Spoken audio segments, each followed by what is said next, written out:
don't seem to understand what he's saying. Both of them are quite stressful.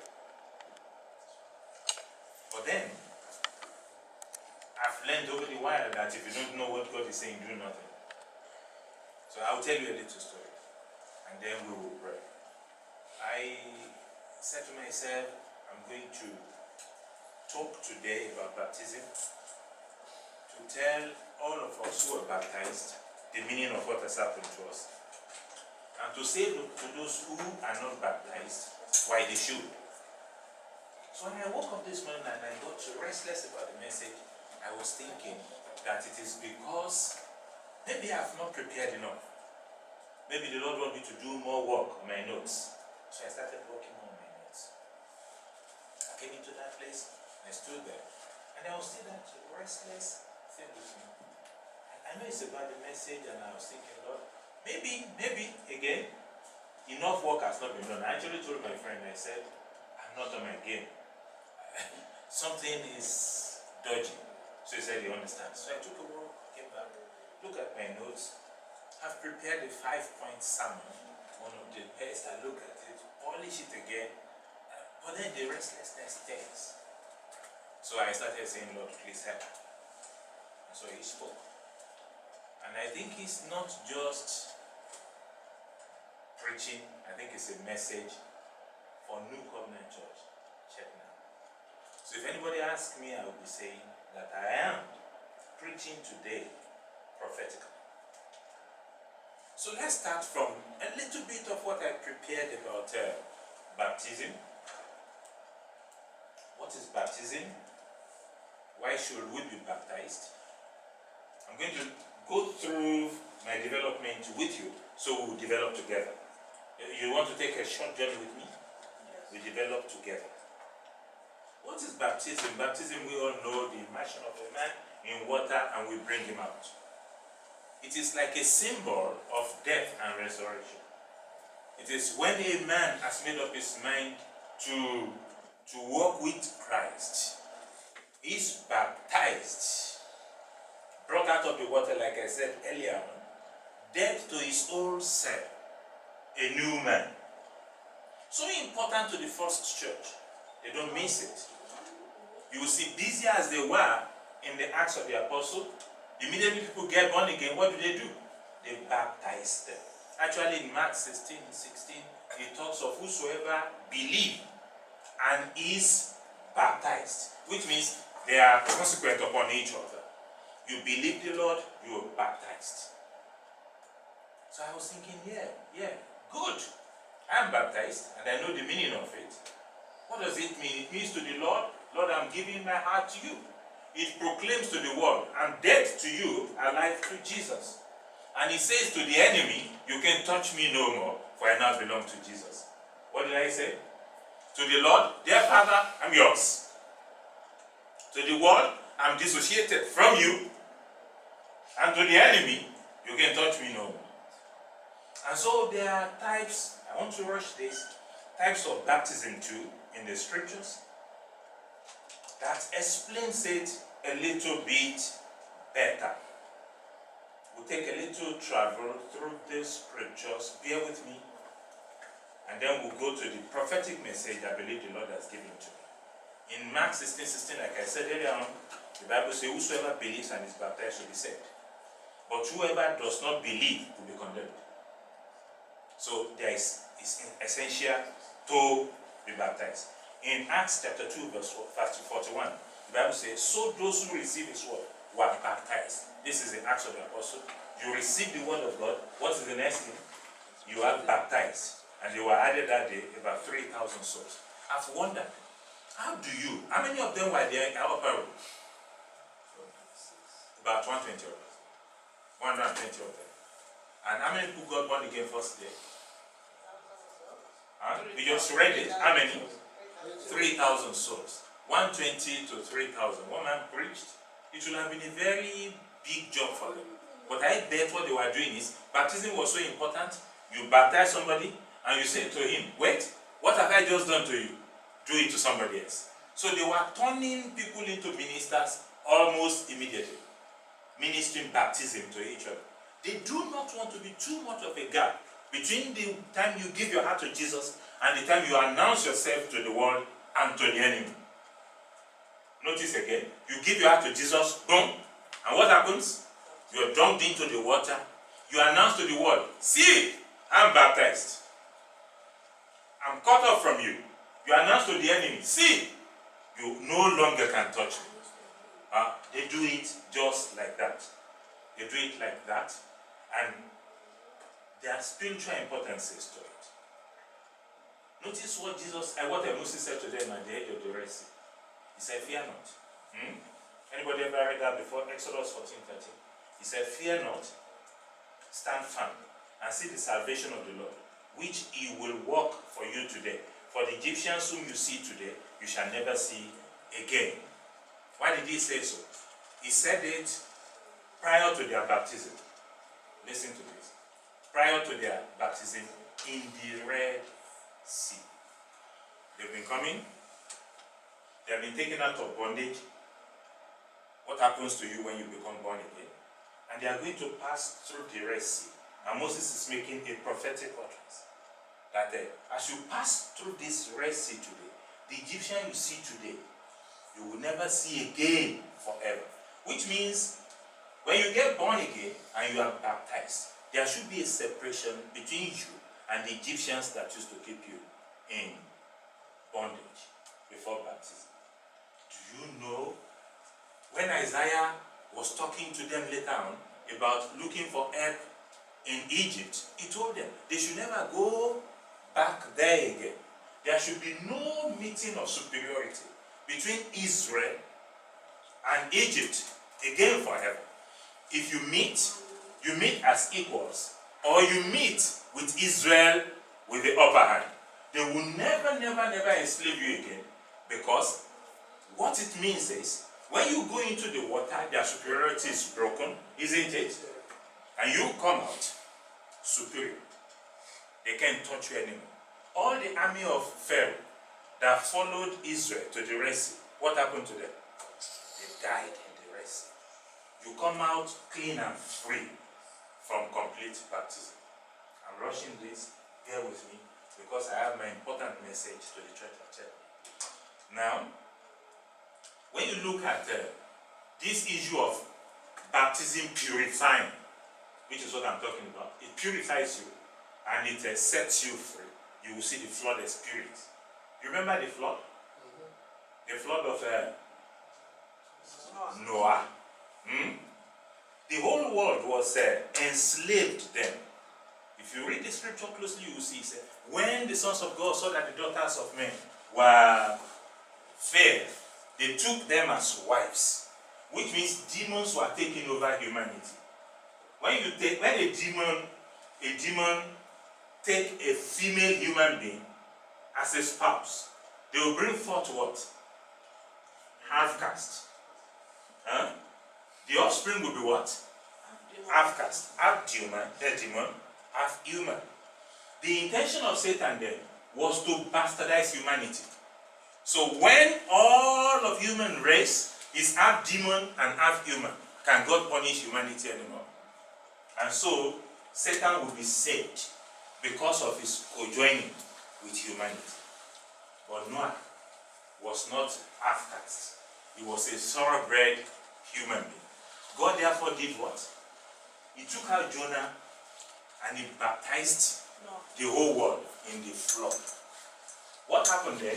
After the baptism of the flood, you will see that humanity has been purified and the co-joining with demons, because all the people who are co-joined with demons died in the flood. Are you getting it? So you see baptism as what? Purifying, empowering, and setting free. The flood experience. I've told you the Red Sea experience. Let me quickly rush to the Jordan experience. When they got to the edge of River Jordan, at a place called Gega, what did the Lord do? The Lord took the reproach of Egypt away in their circumcision. Then what did he do? He baptized them again in the River Jordan. When they came out on the other end of River Jordan, they were a very free nation. All of the slavery in Egypt was washed away. I'm only making a point that baptism, if it is done well with the right mentality, you push a man into it, you bring him out a new person. The kings over him before no longer have authority over him. All the things that have been reigning in his body before are broken by baptism. It is something, a symbol of a sacrament that I think Christianity has bastardized. It must be done with the person baptizing, knowing what he's doing. The person being baptized must know what is happening. And so when you come out, you know what to expect. The point of my message is, all of us who have been baptized today, you may be baptized again if you want to, but you don't have to. If you get the right mentality of what has happened to you, because Satan is a bad Satan. Once he knows that you don't know what has happened, he will continue to hold you in slavery. Are you with me? You come out of baptism, he will still come to say, I'm still your Lord. You are the one who will now say to him, being baptized, you have no hold over me again. If you don't enforce your freedom, you will forever keep you in bondage. Are you listening to me? I'll tell you a story. A story I had a long time ago about a missionary that visited India. Do you know they use elephants in India to carry big logs? So he said there was this big male elephant that he saw. And after the elephant has labored all day and it was time to park the elephant, like you park a car, you know, they have to put them somewhere. The mullah, the person taking care of the elephant, used a little string to tie the leg of the elephant and to put him on his stake. So the elephant was staked by a little string. And so he went to the man handling the elephant. Is this little string able to hold this big elephant? The man said yes. But if the elephant will just jack his leg, the string will break. And the mullah laughed. Yes, if the elephant will move his leg, the string will break. But the elephant will never move his leg. Say, why? Say, because that little string has been used from his infancy to tie him down. When he was younger, he tried, but he couldn't break it. Over the while now, he's bigger, he's stronger. He can break it now, but he will never try. Are you getting it?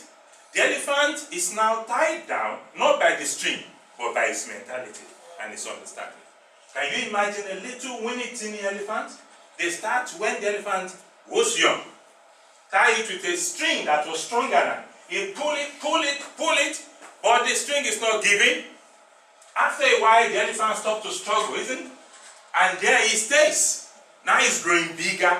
He's growing bigger. He's now a mighty elephant. A jerk of his leg will break the string, but he will never try. That is one of Satan's plots. Over the while, a lot of things has been done to many. They are baptized, but they don't know the authority of baptism. They come out and they are still enslaved. This time not by a superior demon, but by a weak mentality. Lack of understanding. My people perish because of what? Because of lack of knowledge. Are we still together? When a man is truly baptized, he should, I will repeat myself, when a man is truly baptized, he should come out what? Victorious. He should come out victorious. So I'll quickly tell you my experience. A practical experience I had in a place called Oshobo many years ago. I finished preaching this way and I was laying Nigeria, I was laying hands on people.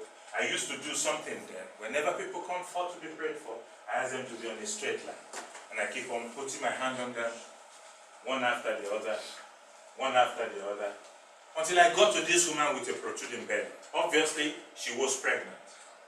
So I laid my hand upon her and I said this common prayer that I say for pregnant people.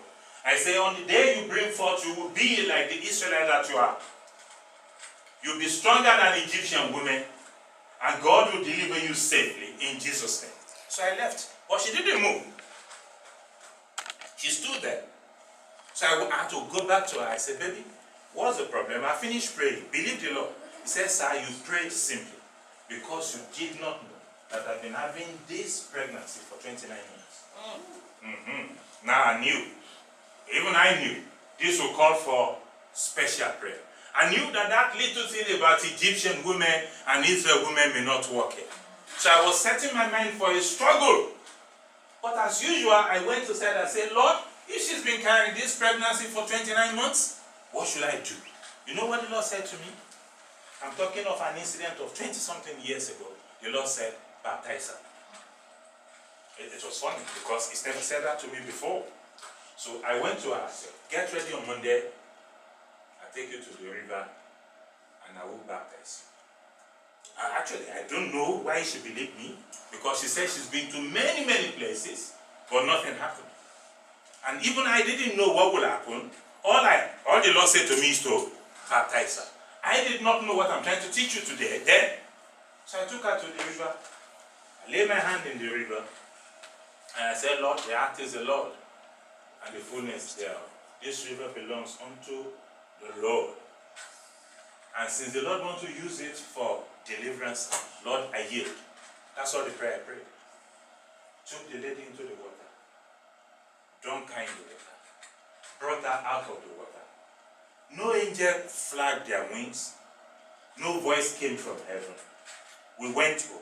I bet she was thinking it was just another thing that I've done. Even I felt, why did God ask me to disgrace myself that way?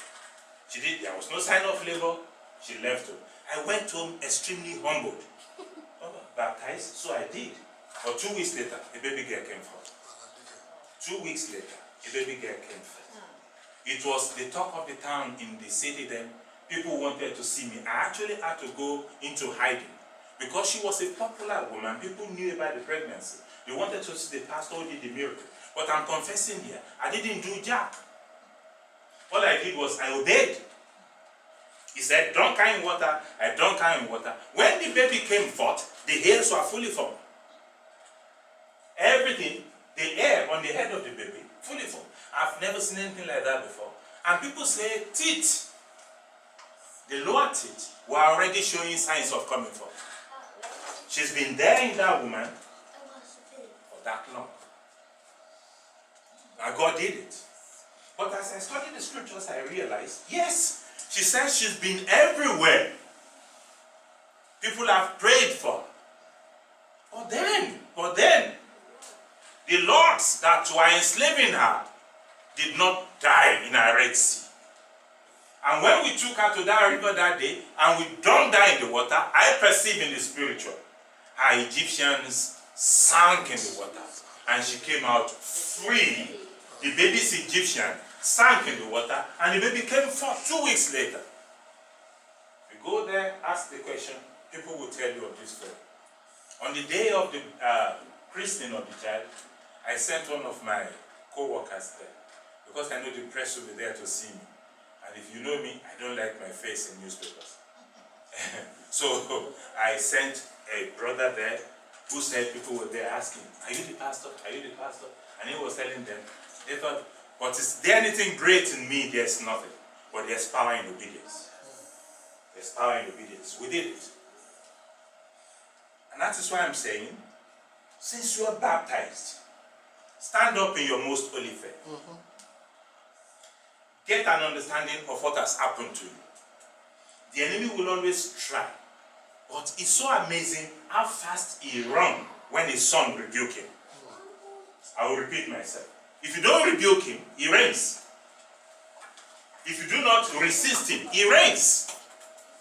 There are too many things Satan has told me that will overwhelm me. Too many things he told me I can never get out of. And when I believed him, he reigned.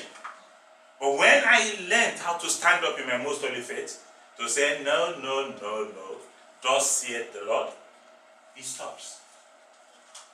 I'm teaching something here today. Stand up in your what? Your most holy faith. Don't pray for everything. There are a few things you go into prayer and say, Lord, help me. And the Lord will look at you and say, I have helped you. Do you understand me? You will say to the Lord, dear Father, come to my aid. And what will he say? I came to your aid 2,000 years ago. I came to your aid, my son came, my son died, you are victorious. And if you're walking in slavery, it's your choice. Baptism should return a Christian, what? Victorious. You should be able to stand against many and anything.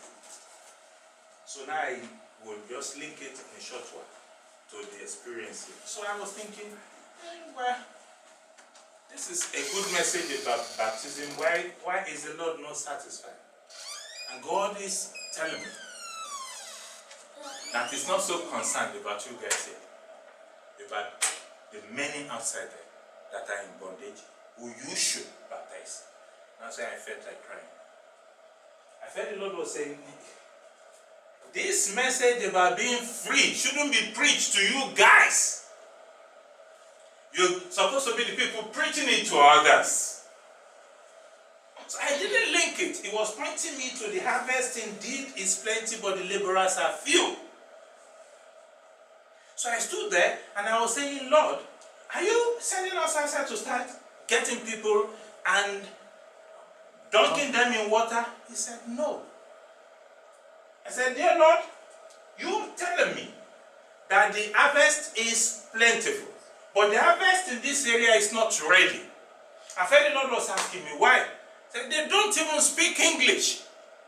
They speak Philly. And Philly is a different language from English.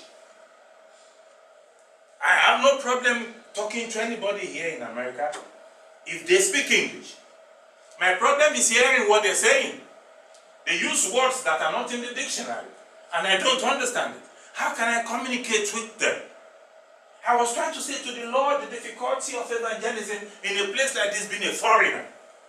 But then, when I walked out there, He broke my heart by saying, it's because you didn't pray first. And that's where the message is. Notice what He said. He said, the harvest indeed is what? Plentiful. But the laborers are what? Few.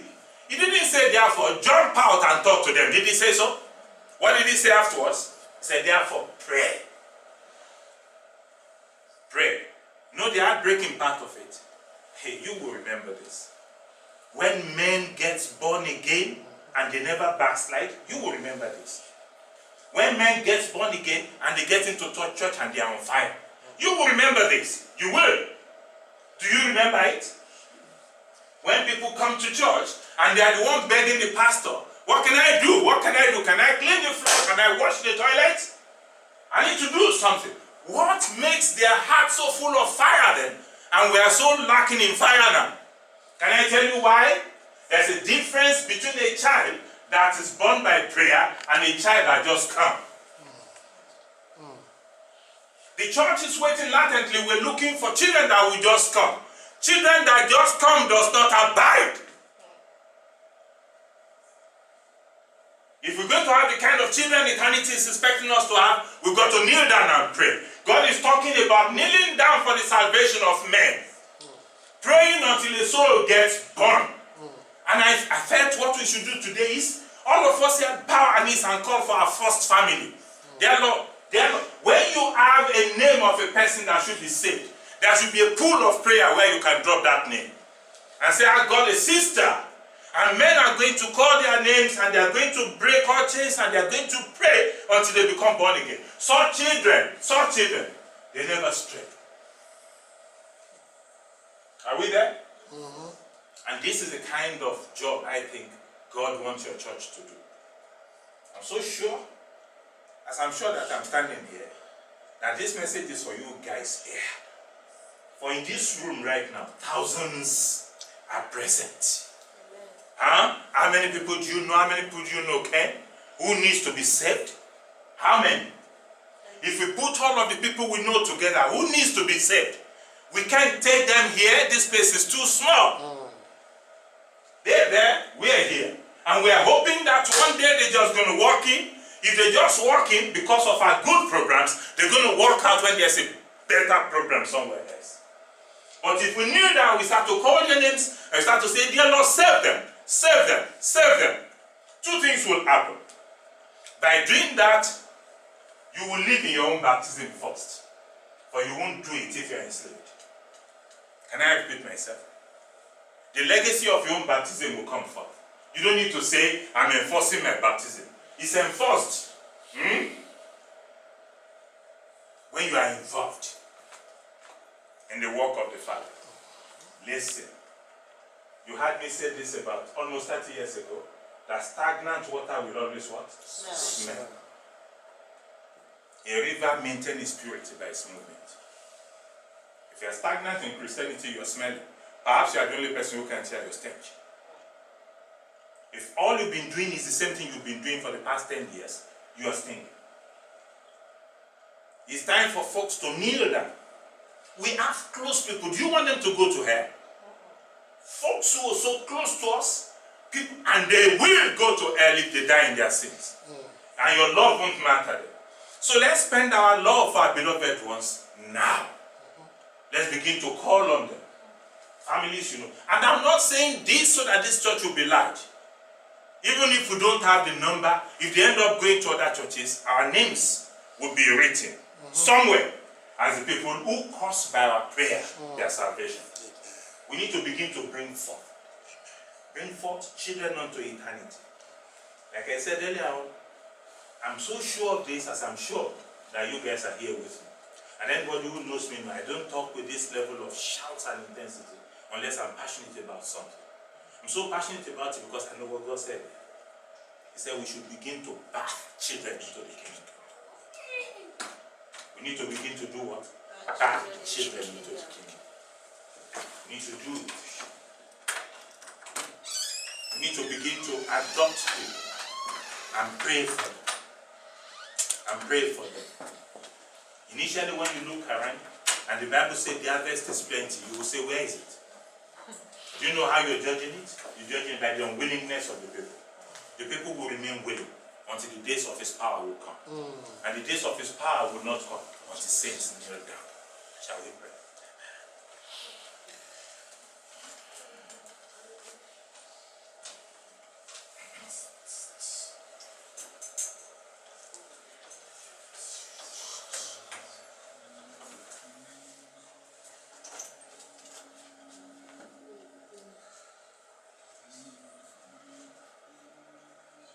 It's going to be a personal prayer. You are the one praying. Pray that the Holy Spirit will give you body.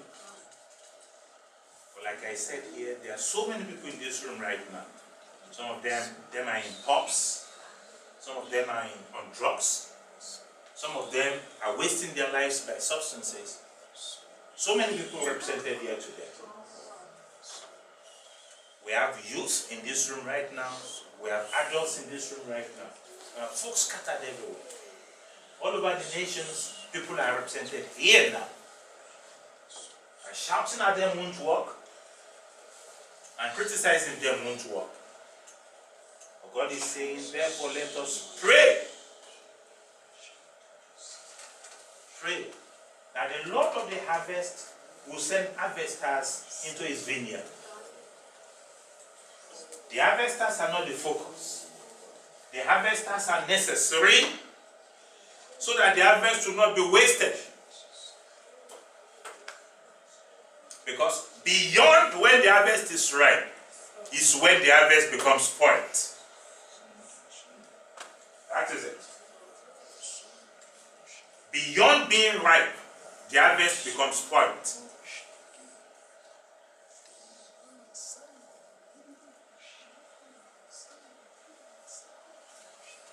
So I will ask the two pastors of this church to come and adopt this body, and one after the other just pray. Stay close. Pray to tell the Lord you are accepting the body. Pray to ask the Lord for help.